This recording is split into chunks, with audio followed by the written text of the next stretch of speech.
Okay. Well, the Milestone project, it really it expanded a lot. I didn't expect to find some of the things I did. I was really concerned about the fans and how they read. I had the opportunity to meet some of the key creators and what they were interested in putting in the books. And what was interesting was seeing what the fans were making of it. That there was sort of this. They didn't always meet. There wasn't always an agreement about what was the content of the book that the producers were meaning to put in and the meaning that readers were taking out.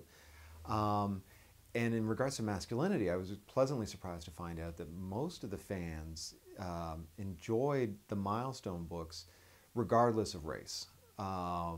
They weren't attracted to them because they were African American or Asian characters or non-white characters. They were interested in them because they were less might makes right kind of thing. There was really an emphasis on the intelligence of the characters a lot of times. So you could have characters like Static, who were sort of in the Spider-Man mode of being a teenager, he's a bit of a smartass, and he's funny and he's dealing with all the struggles of high school, but he's also able to outsmart the bad guys all the time. So the bad guys are the bullies, and some of the Milestone characters like Static become, a voice for the kids who are feeling like they're downtrodden. And that they don't have to become the big, buff, muscular Hulk or Superman in order to deal with those characters. And even characters like Icon, which was, I think, unfairly typed as sort of a black Superman, though he does share a lot of similarities, they brought a lot more to the character than just doing Superman of color. He was able to bring in a history of racism in America, dealing with, how did they characterize it? That he was an alien who crash landed in America, slavery, that he was a slave and he worked himself up through civil rights. So they were able to use comics to tell an entire story of struggle and the history of how races have dealt with each other in America. I think the criticism that a lot of people had of Milestone is just sort of being characters that had already been done, Superman, Batman, and so on, in blackface, was totally unfounded. The characters were a lot more than that, but because the conventions of comic books are so clearly defined, there's character types. You have your strong guy who can fly and is super good like Superman. You have your dark Avenger of the night. You have your water guy, your ice guy, and so on. There's such clear types that anytime you make a variation on them, people key on the variation. So looking at the superficial thing, say, okay, skin color is different. This is a black Superman. This is a Asian Batman, a black Spider-Man, whatever. Instead of getting beneath the surface as to what other kind of story they're telling, because those variations have always happened. Marvel and DC each has their super speedster. They both happen to be white, so people don't see it as just being a change in convention if the skin color hasn't shifted. So a lot of that criticism was completely unfounded. They were playing with archetypes in comics that fans knew and expected, and it was sort of a shorthand of understanding what that character was and what that character was about. So to just criticize them for taking on Superman in blackface doesn't do credit for what a character like Icon did, because it challenged a lot of misconceptions and challenged what the conventions of superhero comics were, and the racial, the whiteness that had dominated up to that point. They were able to question it. Why doesn't Superman help black Americans as much as he does white Americans? And it shifted what DC did too. And subsequent to that, they've had stories where they've addressed racial inequity, national, they've gone international. Superman goes down to Mexico and helps out some Mexican heroes in a couple of stories and so on. Okay.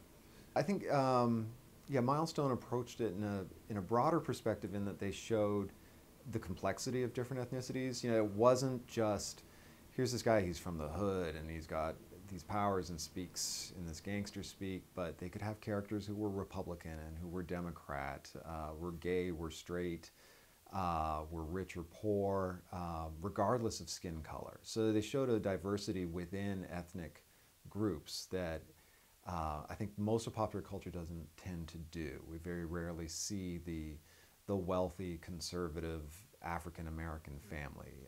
If we do, there's always that hint of a fish out of water kind of thing, the Fresh Prince of Bel-Air kind of, this isn't normal, or the Jeffersons. And I think historically we're moving away from that kind of perspective. But Milestone was one of the first to show, there's a lot of diversity within these groups. And they're not ethnically specific enough to ignore other groups, that there is interchange between all different ethnicities in America. And I think that was reflected more in Milestone comics. Characters of color would be fighting crime, not just crime in a specific neighborhood in Harlem. Yeah, let's talk about Thing to get away with, yeah. Yeah. All right, so let's talk about Luke Cage and some of the early African American superheroes. Any comments on Luke Cage and anything? Okay, yeah, I think Luke Cage and a lot of the other characters that came out in the 70s, riding the tide of the blaxploitation films and television of the mid 70s, were interesting developments. They were finally some characters of different ethnicity that were sometimes carrying their own title, not just sidekicks, and they did provide a point of identification, I think, for a lot of young readers who might not have been white. And it was an access point, I think, in a lot of ways, but it's one of those things where in hindsight, boy, those images were really racialized and based in certain beliefs. And I'm always amazed at how often they were marked out by their color. So that there was Black Lightning, Black Goliath, Black Samson, but you never had White Superman or White Batman as part of their name. But they, as much as they were marginalized and put in certain positions, they did open the door. And a lot of those characters are still around and have been brought back in better ways and have become more major characters. Unfortunately, their popularity has kind of waned here and there, and finding a steady audience has been tough for them. But they're still commercial properties that are successful, and a lot of the early fans are now people who are creators and have brought those characters back. They're one of the reasons why they're getting made into movies and appearing in bigger budget properties. So there's a lot of stuff that was mobilized by them, even though they may not have been the most positive of character portrayals at the time. Building on your work and the idea of audience, the manner in which Milestone was pigeonholed, okay, and the relationship between the idea of audience and their own marketing, and I get the sense in your book that Milestone didn't want to be pigeonholed in this way. Yeah. Okay, just anything you have to say about that whole dynamic. Yeah, and boy, in the early 90s, when Milestone came out, there were a number of creator-owned companies, Image being one of the biggest, that were making a lot of waves in the comic book industry. And it was a boom time for comics in general, superhero comics. And Milestone was characterized as being the black company. People looked at who the creators were and what the focus of the first few comics were. And I think unfairly just said, all right, that's how we're going to consider them, the fans. We're looking for ways to categorize companies. And this is the company that does big guys and babes, and this is the company that does African American characters, so hence it's the black company. And then there was the undue burden then of expecting the stories to be kind of after-school special, preachery, this is let's all get along kind of thing, rather than just good, straightforward stories.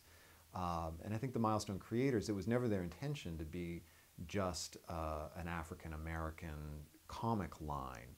And they got kind of pigeonholed in that. And I think people, because you go to the comic book store each week and mostly kids and teens and young adults choosing, and you've got $30 to spend and it's $5 a comic or so, people were making selections based on the covers, literally judging the book by its cover. And I think it led to some misconceptions. People thought, oh, I don't want the after-school special comic, I'll get something else. And so they got pigeonholed that way. And it's a particular type of African American political point of view too.